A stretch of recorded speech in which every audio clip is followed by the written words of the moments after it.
This is Boadu TV, truth and integrity.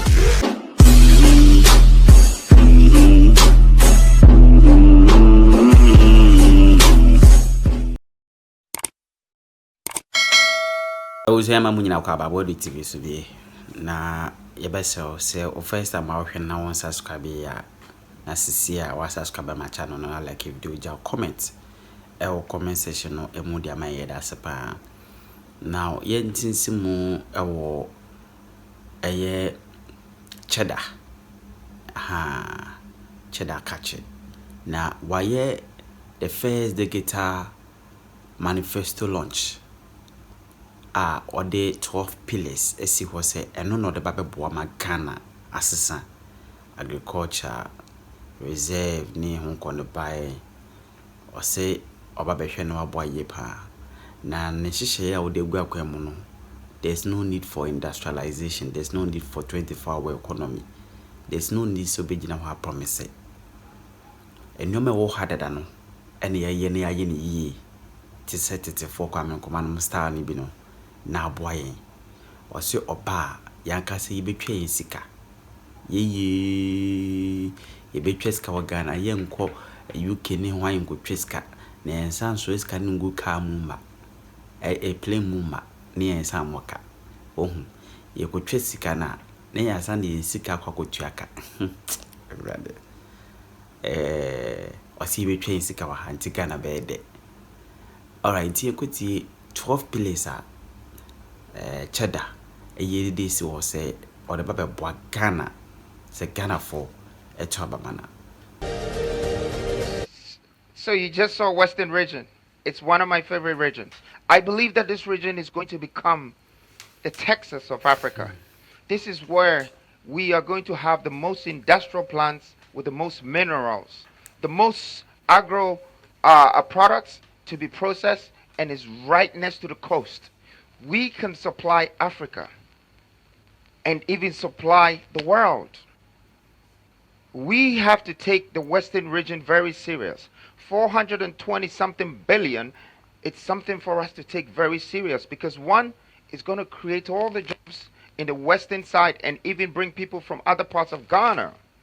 We are going into wealth creation, and I want to do this with you, Ghana. As you can see, wealth creation comes with job creation. But we produce 200,000 barrels of oil per day in Ghana. We sell this, and then, in fact, we let people extract it, go and refine it. Then we go back to Europe and buy this same product, premium, and sell our fuel at 15 point something cedis per liter. All we have to do is build our refineries, and we will have competitive prices, and we will save the losses in the economy, the inflation in the economy, just because of industrialization. As we can see also, just our oil can also produce us all the petrochemicals. We don't need to import products. We need to export products. The more we import products, the more we drive our economy out of this country. The more we export products, the more we take in other people's economy into our country. And the more we would export, it means we have created jobs. You know, this is going to make Ghana become the powerhouse of Africa. Okay? We cannot do agric without the culture. Now you can see that we have a lot of farmers in Ghana, but we don't have the processing plant to process the farming products. So we do the agric, but we don't do the culture. The culture is the 7 times of processing one product, like cocoa. It can be chocolate. It can be cocoa butter cream. It can be a shampoo. It can be so many things. And there is the brownfields to create other things from this one product and create more jobs. As you can already see, 800,000 jobs per year within these 16 regions. That makes it at least 50,000 people getting a job in a region. I mean, I'm being conservative with the 8 million jobs in 10 years. But to be honest with you, A machine, a plant is the only thing that can give you jobs in 3 different shifts. 8 hours times 3 a day. That is what I call 24-hour economy. You need industrialization. Who sells Gary for 24 hours in Makola? The women in Kejetia and Kantamanto cannot work for 24 hours. It would take a factory. It would take a plant, a production line to give 3 shifts a day. No industrialization, no 24-hour economy. I have brought you your economic freedom. With all this potential, how do we connect our regions and transport the supplies on the industrial scale? That takes you to Pillar 2. We've just finished with Pillar 1.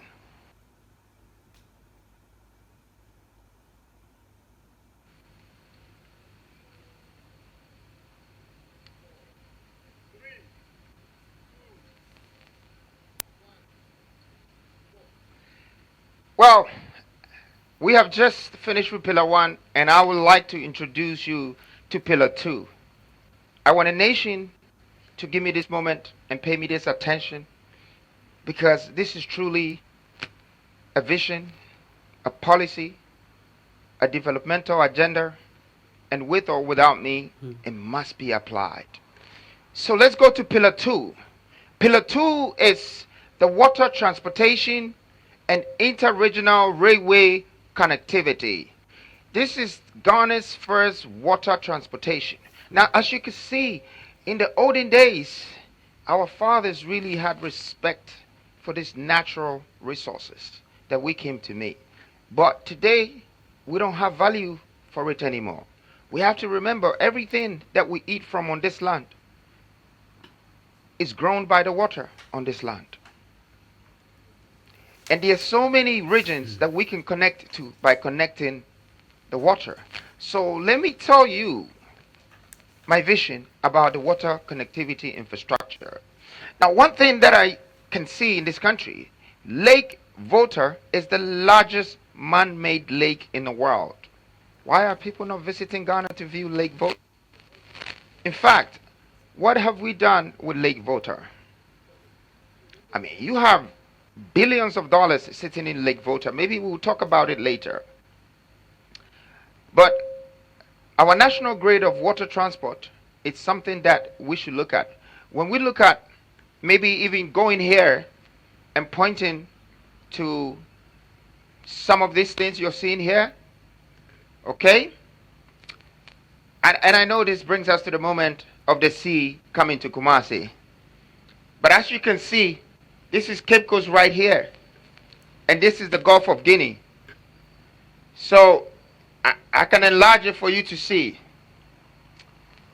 So this is Cape Coast. Right here, this river, River Pra. And I'm so sorry to mention what has happened to it, but we'll get to that. River Pra leads all the way to Ofin and goes over there to Anum and goes there to Birim and to Koforidia. So here is Kumasi right here. Okay, you can see it. Now what we have to do is something called industrial dredging. You can go back and look at countries like Egypt that have used and dredged and had canals that generate 9.4 billion a year. The canals are meant for a lot of things, and the water transportation are also meant for a lot of things. The irrigation of this country for all our plants and all our crops will need industrial irrigation. So we need to do it one way or the other to support the system. The ferries, the cruises, the leisure, the transportation and the logistics that will move all the industrial products that we are about to manufacture will be pulled on this water. Irrigation and purification and logistics is one of the most important things in this world. Now, I can tell you that Ghana imports almost 89% to 92% of the things in this country. How did it get here? At least a fraction of 90% of that came on the water. So we need to make use of our water. It's very, very important. It will bring so much for tourism. So with the support of us connecting all this water together, we are not only going to have an industrial scale to support the agriculture, but also we will raise tourism, and we will have the biggest distribution channel that connects to the coast. And the coast can connect to the world. We intend very soon to supply the world with what we're about to industrialize with the 16th Industrial Revolution. Now, not only that, I know I've been talking about waters, but I know that's not the only infrastructure that you need for transportation or for logistics. The railway network is part of our vision. Our vision is to develop a comprehensive railway network exceeding 8,000 kilometers. That is 1.5 million tons of steel. It will be very difficult to import this from outside. That's why we have our eyes on the iron ore in the Industrial Revolution, and some is in the eastern and some are other parts of Ghana. We will be able to manufacture our own steel and create that 8,000 kilometer railway track that will cost us billions of dollars if we have to give it out on contract, and connect and build the eastern corridor, the western corridor. And guess what? The gist of this vision is to also drive the railways to the three borders that faces Ghana. The one in Togo, the one in Burkina Faso, and the one to Ivory Coast. When it gets to the edge, we stop. That is us creating new transportation and logistical path, and not remain on the colonial roads that was built for us. Now we're making our own paths to distribute our own goods. But when it gets to the border, the government of that country is responsible to continue. This is going to give us a railway and a speedway around West Africa. Once every country continues from there. Well, I'd like to tell you something. It's likely when we get to the border, Ghanaians will be contracted to continue the railways. Because guess what? We will have the steel, we will have the skills. Just like what the English did to Europe. Once you have the skills, once you have the funds, and once you have the reserves, and you have industrial power, you're in control. 3, and that is our developmental policy 3. Energy city and a technology hub. Energy city. And I know most people haven't probably seen this, but Energy City is built in countries like Bahrain, Qatar, many places. That's a consolidated energy resources and pipelines and big offices that connects with all mineral resources that produce energy. So our Energy City is definitely fit to add value to our industrial vision, to be able to create more megawatts, to be able to create more substations when we tap into our gas pipelines, be able to use our gas and our water. As you can see, there is hydroelectric power plants we have to expand. There will be wind farms, there will be solar farms, thermal power plants such as natural gas and biomass power plants. Our energy sources will need to meet our industrial demands and the demands of our people. We need to build pipelines, and it's very important. I mean, when I say pipelines, pipelines across the regions to support the energy system and the infrastructure. But all of this is great to do. Ghana, just remember, we need even to move with the larger step going forward. I want to say this, 640 million people in Africa do not have access to energy. I don't know if you know this. It's more than 50% of Africans' population.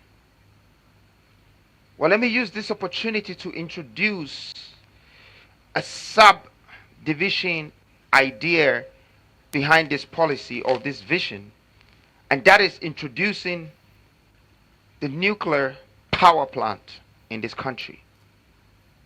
We will be one of the main people and one of the best in the world to have taken this idea and implemented. The nuclear energy is rare in the world, and more so in Africa.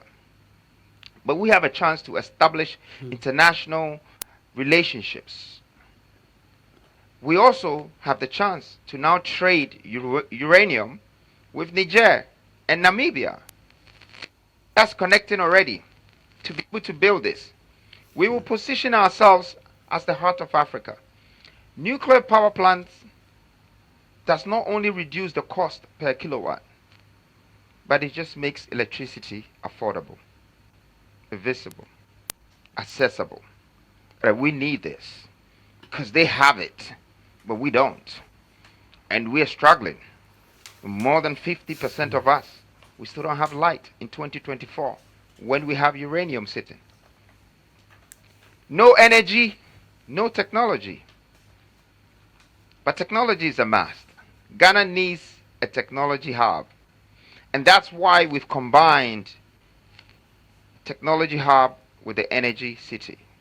When I say technology hub, I don't know if the old school will really understand what I mean, but I will have to break it down. Okay? It's a combination of Silicon Valleys and a whole industrial platform. Okay? To build all technological gadgets that the world demands. Everybody today is holding an iPhone, or they have a laptop, or they have a tab. But we don't produce these things in our country. We have the minerals already. We have lithium. We have recycling plastic. Going into industrialization is going to give us the capacity to be able to build our own mobile phones and our own laptops, and we can produce our schools with laptops that will teach them what we want them to learn right from the beginning. We are in control of our destiny by producing it ourselves. And it's there. We just need to make sure that we put these plants and get this energy and produce these products and do this packaging and trade it to the world. That is creating jobs, creating value, and being in control. See, one would think it's only mobile phones and laptops and electricals that you need when you're building a technology hub. No. Data centers. Our data centers are very, very important. So we intend to build more data centers, okay, to support the technology hub. But when they talk about data center, a lot of people think data center is just to store information and data. No, it goes beyond that. We want to position ourselves for the crypto farming in the world. So what our data centers is going to do is that it's going to start mining digital coin, tokenizations. We will tokenize. We will mine digital coins. We will mint.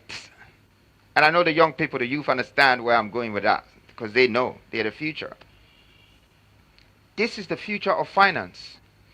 And it's trillions, multi-trillions of dollars. We need to tap into this industry and have the power for them to create demand from us. This is going to make us become the gateway to the multi-trillion dollar Web3 industry in Africa. This technology hub is going to put us ahead. We envision that Ghana leads the software revolution in Africa and the hardware revolution in Africa. We need data centers, and we do, to even support our artificial intelligence and deep learning. It's obvious that no energy, no technology.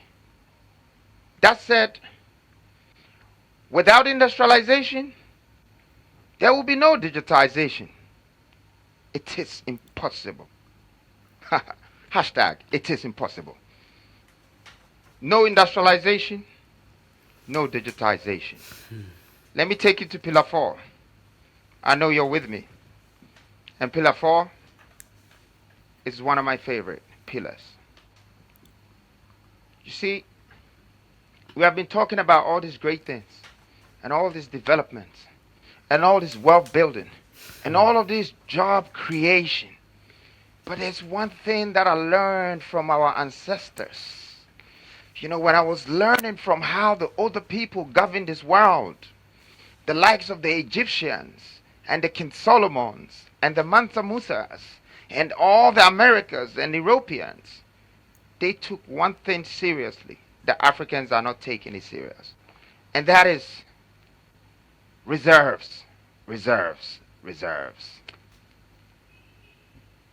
Even an ant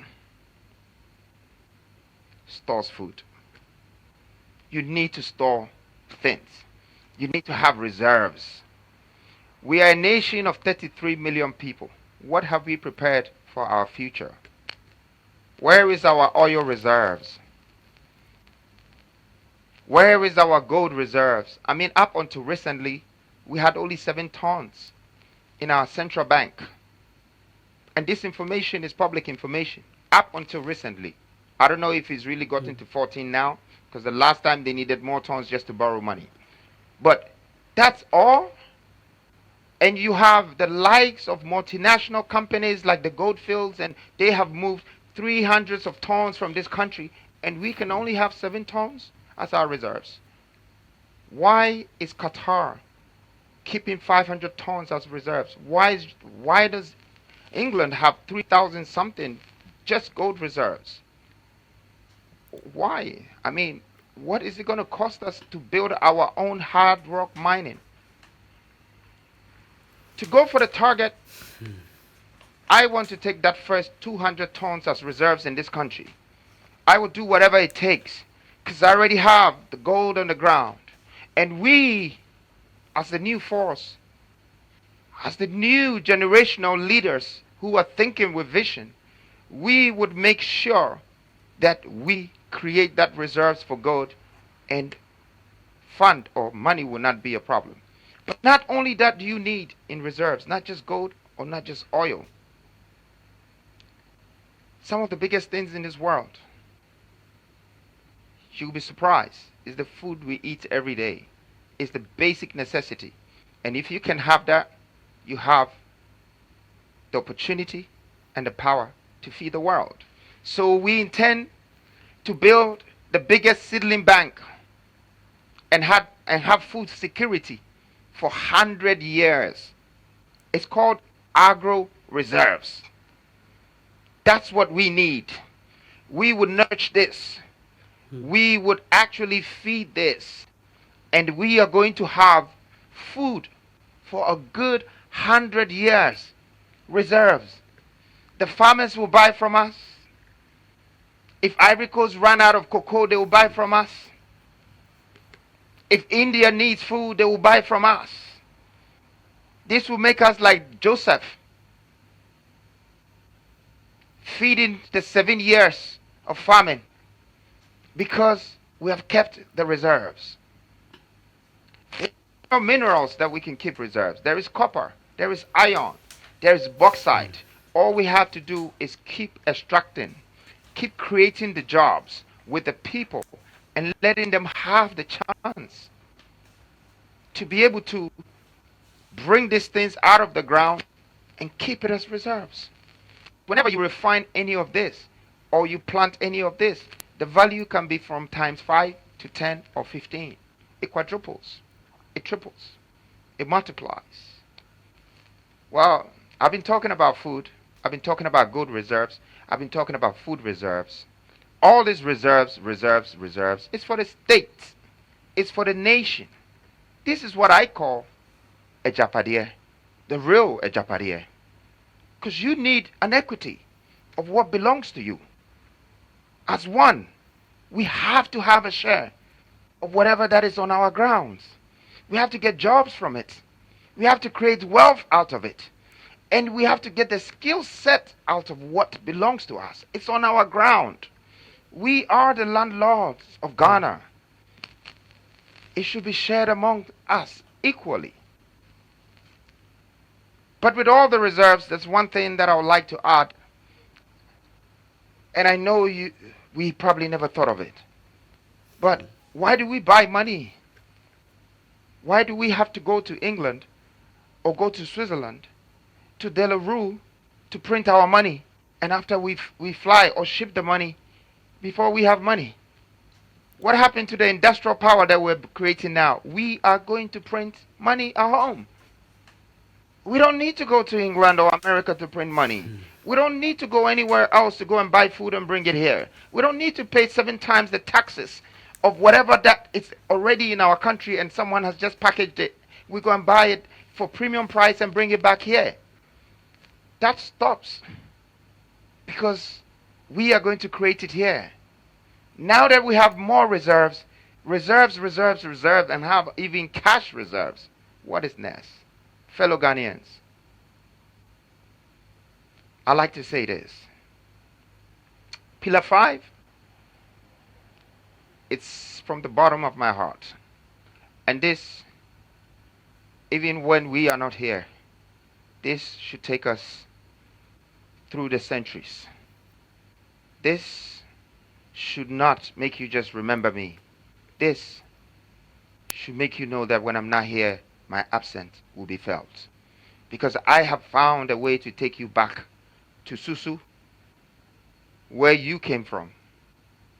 How your ancestors, your older gods, your fathers survived in the 500 BCs. We are going to create the National Sovereign Wealth Fund. This is the new IMF. Well, at this very point, Ghana is going to help me launch the new IMF because verbally it said, but physically and mentally, we are about to implement it. This pillar is a new policy, and it would disrupt, and dissolve. But eventually, it will rebuild our heritage value. In the past, our minerals have been extracted and exported for pennies. We're ending it. The National Sovereign Wealth Fund is the new IMF, independent and autonomous. It will collect every reserves, and it will keep it and it will protect it. Would nobody have to pretend you're not accountable or responsible for our own anymore, because now it's secured within the National Fund. And if anybody needs anything within the ministries or the government, let them go to the fund, and they will know this fund has more wealth than IMF or the World Bank can ever give them. And they will know it all came from these grounds. It's the reserves, your gold, your cocoa, your 100 years of seedling banks, your tax reserves. I mean, feed the fund. 100 million barrels of oil, 100 years of seedling reserves. All of this is going to be in the Wealth Fund of Ghana. Now, let me tell you the interesting thing about the tax reserves. To increase our reserves, we decided that we're going to minimize the corruption in the tax sector. Because you can see in the box, maybe there is, let me see if I have a tax reserve box here, something to explain it better.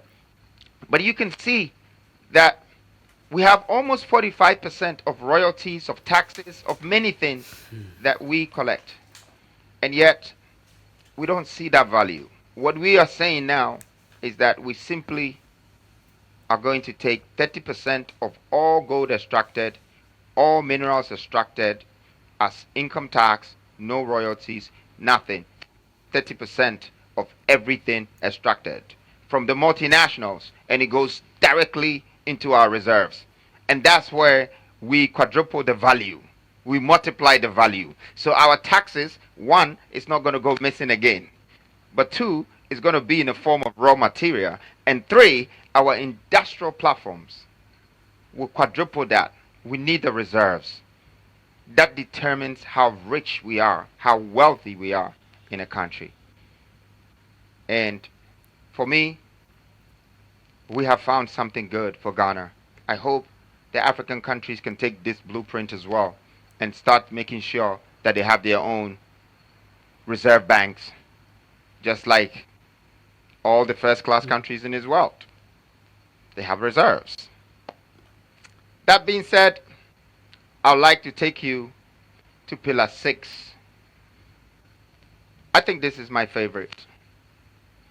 But I know I have a lot of favorites in these 12 pillars. These pillars are supposed to be the pillars that holds the structure of this country. We look at this country as a structure before we can protect the roof of this country, before we can protect the floors of this country, the grounds of this country, the foundation of this country. And that's why I believe that the Smith Revolution is going to revolutionize Ghana. Now let's go into this. The Smith Revolution is solving 3 major needs, but I also call it major problems of Ghanaians.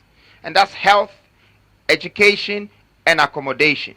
Currently, contributors of SNIT have to pay and wait up to 40 years to pension before they be qualified for their claims. Some will die halfway and it will not even be given to their children. Some will never even see this. But we have changed it. As from now, we would say that our policy would be turning the SNIT fund into a nation's insurance fund. This insurance fund is interesting, and I'd like to take you through it. Ghanaians will now be eligible to claim for their health, education, and accommodation. How so? Because in the next 5 years, you can claim your SNIT back. You can claim it in cash, or you can invest it in insurance. If you invest it in insurance, and then you have one of the major problems or the needs in Ghana, which is either I've lost my job and I don't have somewhere to stay, that your 5,000 or 10,000 savings in SNIT can become times 10 to get you home. An accommodation, somewhere to stay. You can put in the claim. You can put in the claim when you have a major health issue, like how you go to hospitals and the people die first because maybe they don't have the cash first. This policy is cure me first, bill me later. You can go to the insurance funds.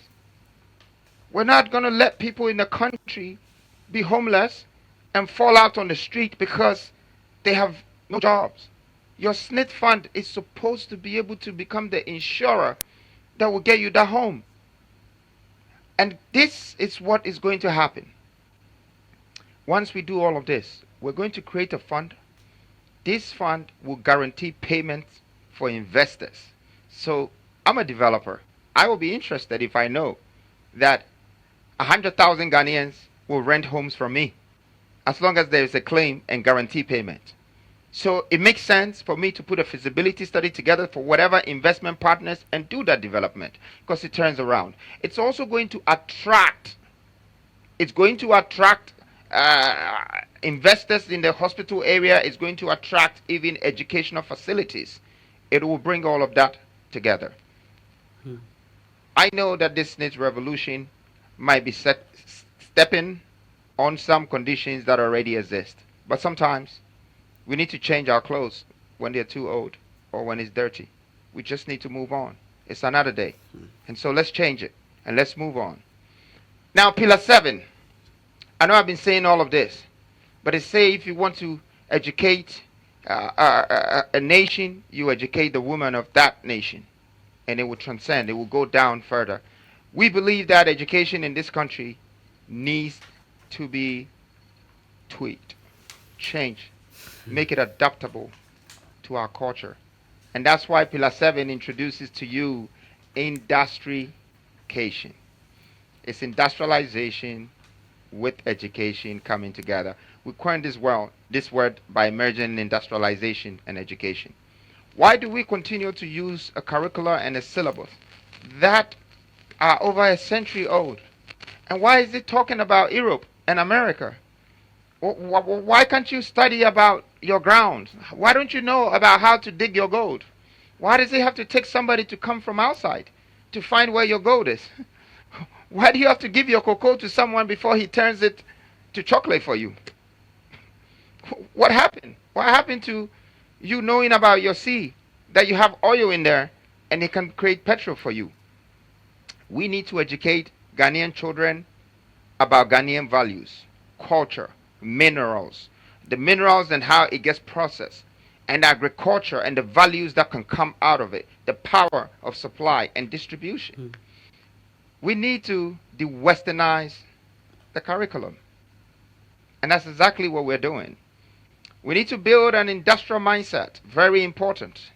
Industrialize the curricula, tailor education to our industrial needs, and out of that, we're going to start building entrepreneurs. We're going to start building industrialists. We're going to start building business leaders. See, what I've realized about Ghana's education is you spend 21 years of educating yourself, and then after, you go look for a job, only to find out that there are no vacancies. When you can be a businessman before you even get your degree. Why do we keep going out there looking for jobs? Knowing the value of our nation, there is a need to protect it. And let us educate our children so whatever we leave for them, they can guide it and they can build the future for the ones who are coming. I'd like to take you to Pillar 8 right now. And Pillar 8 is environmental and human rights protection. Well, environmental might not sound so serious. Human rights, we don't really care about it, but it's very important. Maybe we should start from the environmental protection. Do you know that protecting this environment means you're protecting your reserves? Look at the reserves, I've spoken about it. Look at the trillions. Look at the amount of jobs that it can create. Look at the economy. Look at all of these things. So it's our reserves. And guess what? We are now protecting our reserves. That is our hidden treasures. The reserves is also in the hidden lands, in the waters, the oil, the fishes, the gold, the bauxite, the lithium. It's all in the ground. It's in our water. It's in our farms. So why are we not protecting it? Why is maybe an institution like EPA busy chasing me for residual income or chasing the average Ghanaian for a permit that is given already, when their main aim is to protect these valuable assets? Okay, I mean, you're looking at something like the water poisoning of this country right now. It's hilarious. Almost every water body is poisoned. And we are talking about a water connection, purification, and irrigation. Do you know what it's going to cost us to do that? This water purification, to get all our waters back to the way it is. Do you know that this water poisons the land? And this is the land that we grow our crops on. Why do we poison our lands where we grow the food on? Why do we poison the water that we live on, the reserves? Why do we continue to poison the waters that we have our fish from? Why are we poisoning everything? And if it's not us, why do we allow people to do it? Why are we destroying the forests that cleanses the air for us? This policy is for us. It's supposed to be highly valued. Our national assets, our forestry reserves have billions and trillions of dollars sitting in it, but no one is protecting it, and no one is counting it, and no one has got stock of it. But yet we're running around, we're sitting on gold by looking for money. Yes.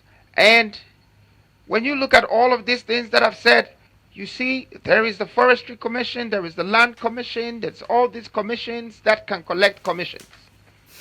But first, what I think we should do is to build something that would take the records of our lands properly and all national assets on a blockchain platform. This is where the technology hub comes in. So we're going to have a Web3 blockchain development centers that take stock of everything that we have in this country and control. And it goes in their national fund. industrial purification to clean our water bodies, overhaul the EPA, and ensure that it delivers the duty effectively. Let's enforce environmental protection laws with no fear or no favor. Environmental protection alone is not enough. We need to protect the rights of our people. The human rights protection. I mean, I wanted to show the video of what I saw today with River Pra. I hope that they managed to show it. Yes. So we know that we're in a problem now, and let's go to the human rights protection. Okay. For me, democracy is only an illusion unless the people's voice can be heard.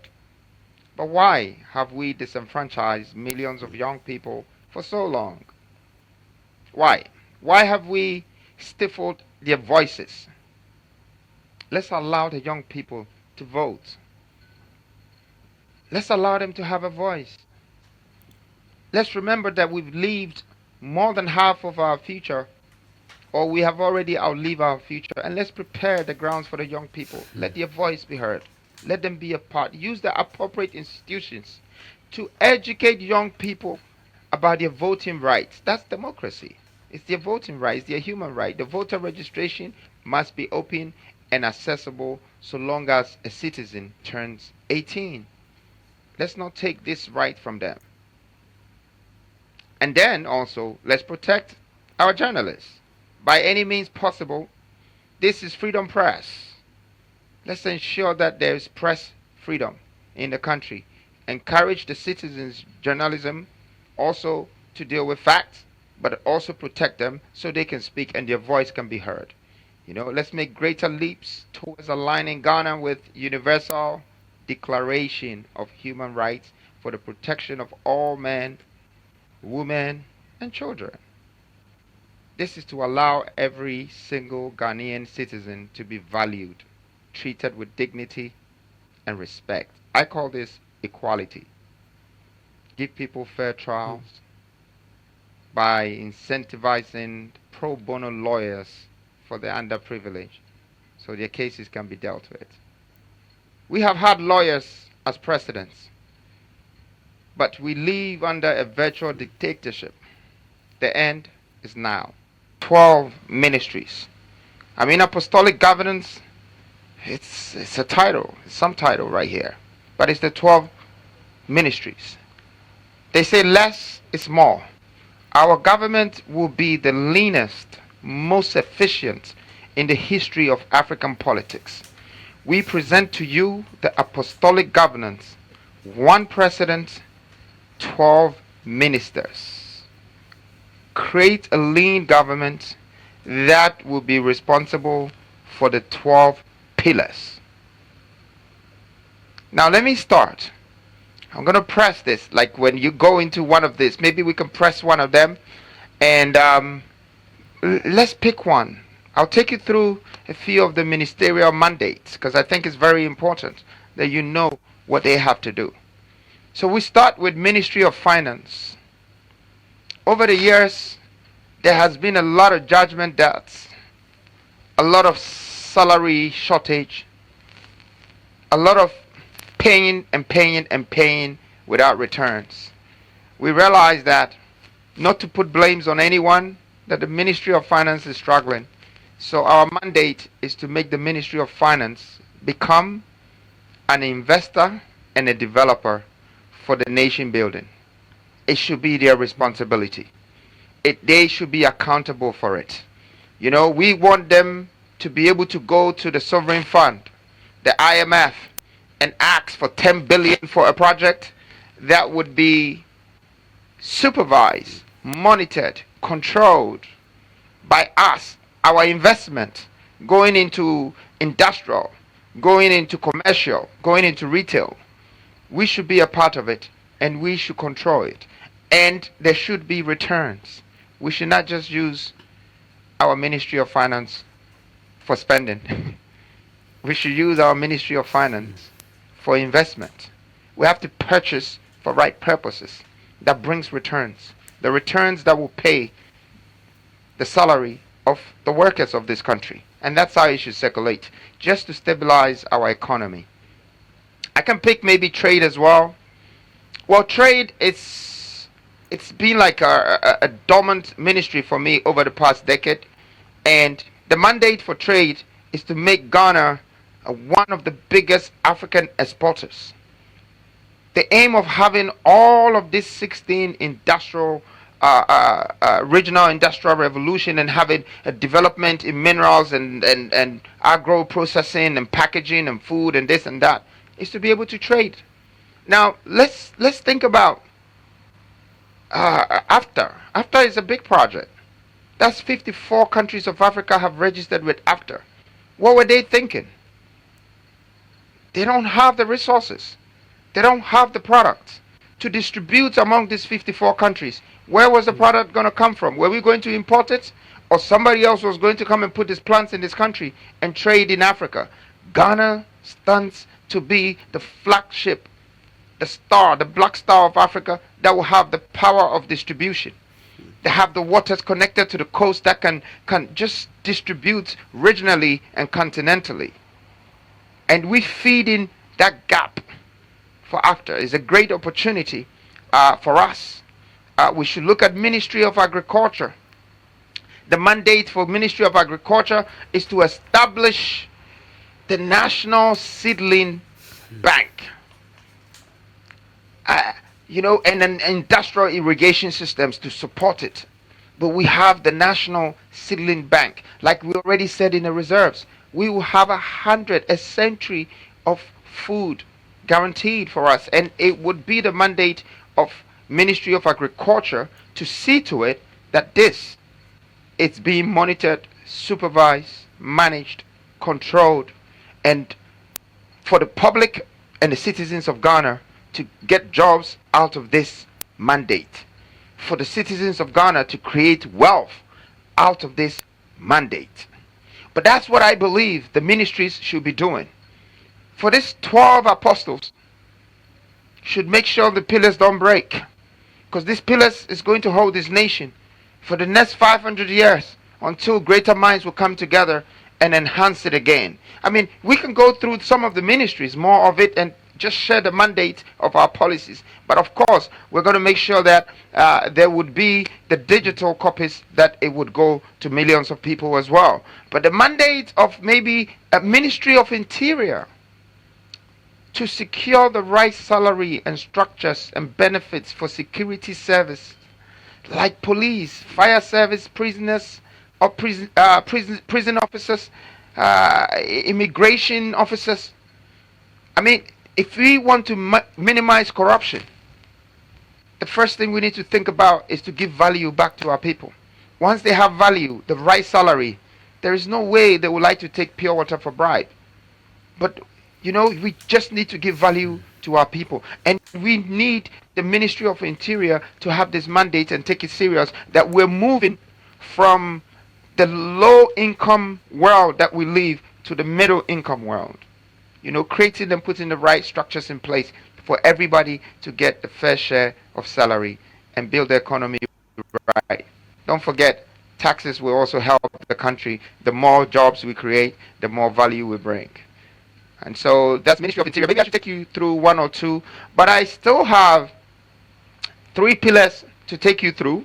So I'm going to take you through this ninth pillar, which is the apostolic governance, and then take you back to the pillars. But there are more and more. You have 12 of these.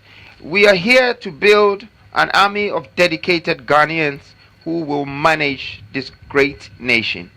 Ladies and gentlemen, to lead is to serve. And I'm here to serve you. Thank you. Now I'm going to take you out of the apostolic governance, and I'm going to take you to one of the biggest pillars. Surprisingly, I guess the title alone, Ghana raising Ghana's first $50 billion. I mean, this kind of figures when you call, it's like, how is Ghana ever going to make this money? Because we're only struggling over $3 billion and we barely get it. So how are we going to raise $50 billion? Yes, we are going to raise 50 billion. Says who? Says the young man standing in front of you. This vision and this policy is going to make it happen. If you ever wondered where all this money will come from, well, this is it. And it's very simple. So we decided a collaboration between the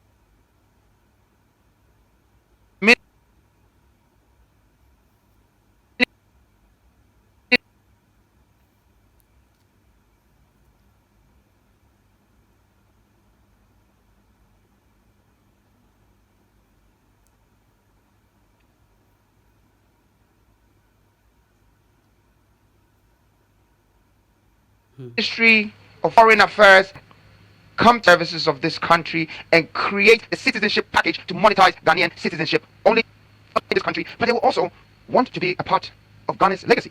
And so we have to take advantage of that and raise the 50 billion from Africans by Africans. This very policy marks a history today because we would not need the Western world to provide for us anymore now that we know we can raise 1,000 times more than they give us. But remember, this is not only about the money. The grand agenda in this is introducing African unification. Is going to start from Ghana. We would be the first people to start the project USA, United States of Africa, by people joining us, and we welcoming them through our borders, but also they will be investing on our lands.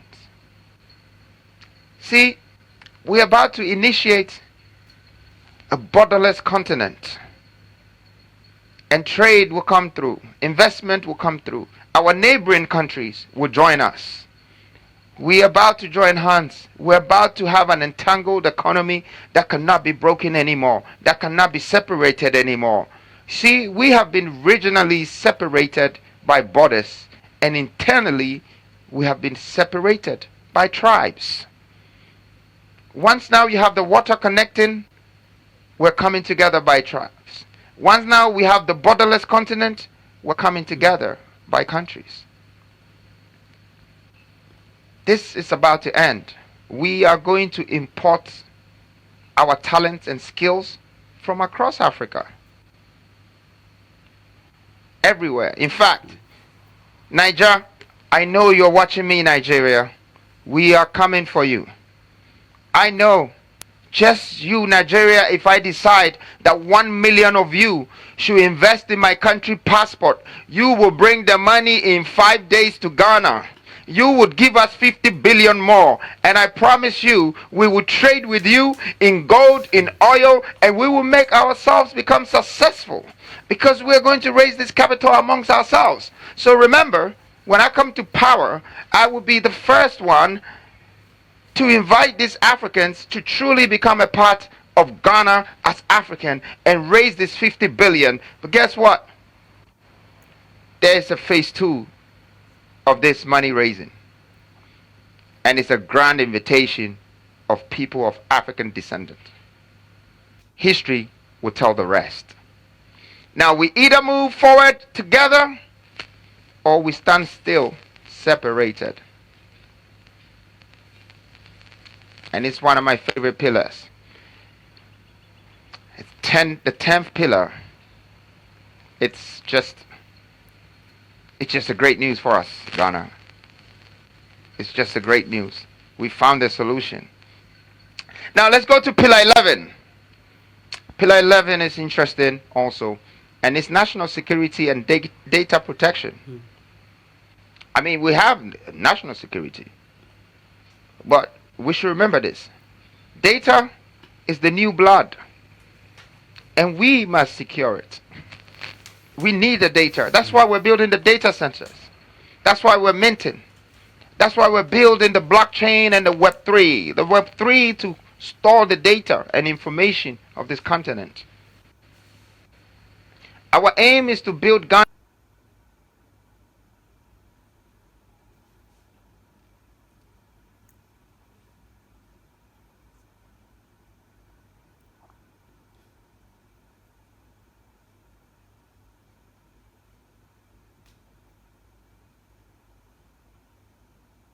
first Web3 platform to support the National Sovereign Wealth Fund. Migrate all national. It should have the department to really store our health records, our academic records, our stocks of commodities, and agro reserves on the blockchain network, our gold reserves, our land reserves, all the reserves. See, you can see that these pillars are supporting the ministries, and now corruption will be hard for one to commit.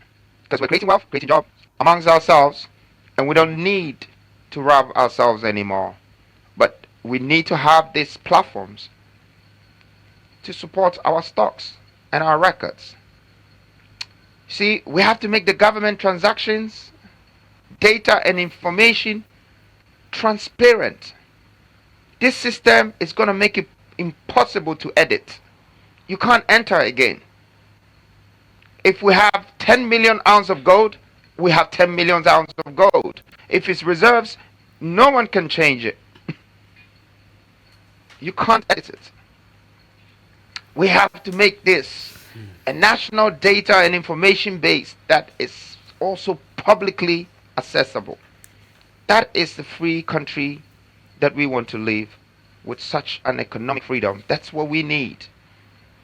At this point, transparency and accountability is a necessity. We need it as a country.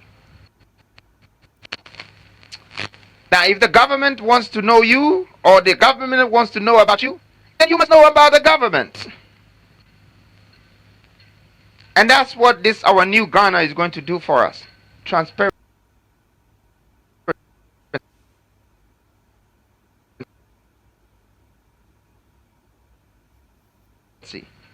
Bring real accountability and responsibility. We're coming close to the end of this presentation. And pillar 12 is the pillar at the cornerstone of this country. That a lot of people cannot see the value of it, and we did not invest in it right. So we're now becoming victims to the international world for those who have trained theirs and made theirs better. And that's sports and the creative industry. Well, I know that Ghana has breeded a lot of stars, musicians, footballers, but how many of them? You can probably count them. Our approach to the sports and creative industry is ownership and control. We need this. We need ownership and control.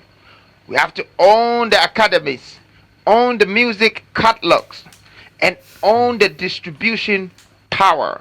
How are we going to do this? Let's start by the sports. I mean, first of all, everybody watches football from outside every day, and they actually depend on it. But hey, we can invest in the sports sector. Basketball, lawn tennis, and boxing, and etc. Well, this is our plan. First, we're going to build 16 multifunctional sports academies in all the regions, because we don't know where Ronaldo is, we don't know where Messi is. You can find them in any of the region, and therefore we're not going to discriminate. We make sure that there are academies to search for these talents everywhere in Ghana, and we're going to nurture them, grow them, own them, and they also have to own us. Now, what happens when we build these multifunctional sports academies? You see, it attracts something. It attracts educational investors, where they come to yourself to the academies, and your child might be in the academy, but there is an education to support them, so they just don't become a footballer without knowledge, or they just don't end up with their knowledge in their foot. They have to also learn about their country and their resources and what they can create. It will also obviously, apart from the educational facilities, I believe that There could be other things that it will attract in every region to discover more talent.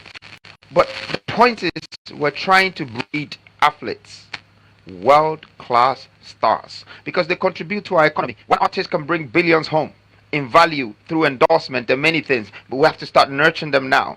We have to start building all these platforms and bringing them out from Ghana and even finding more beyond our borders. We have to also think about how we're going to offer these scholarships, these exchange programs through partnerships and partner schools with talented students and then work with them.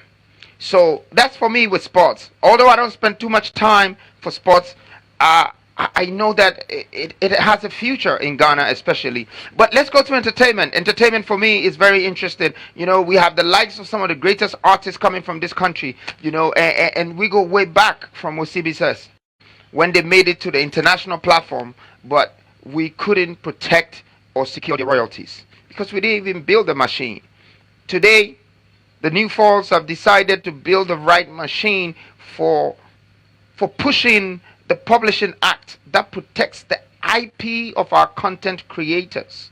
I mean, you're talking from bloggers to influencers to YouTubers, authors, painters, musicians, music softwares and filmmakers and software licenses, all of this. We have to protect it. We have to claim the royalties. And we have to make sure that it's circulating in our economy because they're part of us. You know, to allow artists to hold on to their catalogs such that they're not sold for patents. That's one. Two, we need to build a world-class studio. Ghana is the black star of Africa. This studio needs to be in Ghana. We need to build that studio, that Hollywood type studio, that Tyler Perry studio type. And that is going to attract the market from other countries.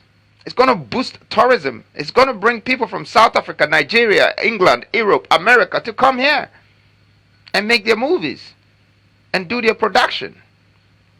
And of course, we need to entrust the national security to partner or collaborate with the NCA and the cybersecurity department to clamp down the piracy completely.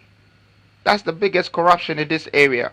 And I know the likes of all the musicians in this country right now, artists and everybody, you need this. I need it for you too. We need to clamp it down so we can get our real residual income, our real royalties will come to us without people intersecting or interjecting the funds before it reaches us. Once we secure our publishing terrain, it will elevate our creative industry to deal with international entertainment corporations, such as the Sony, the Universal, the Columbia.